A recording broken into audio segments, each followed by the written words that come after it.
Ay, isi, Trixie, nanay, ito si Machik. Trixie, hala. Diyan lang ha. Diyan lang kayong dalawa.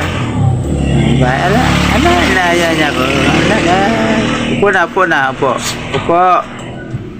na.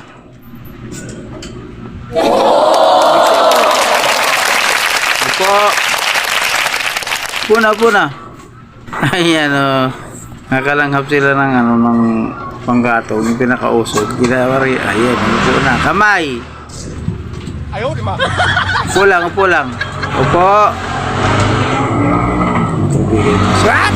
Upo lang, upo! Ta! Upo! Upo!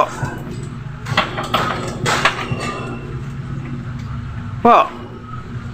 Puna.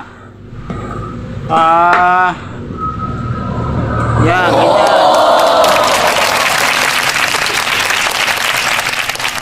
Nanay po yan. Ito 1 taon na to. So yun, si Trixie, mga 2 taon na yan. Ay, ito, 3 na siguro. Kaibigan. So alaga ko, ginawa ko ng bahay po yan para safety sila, no? Hindi sila nababasa.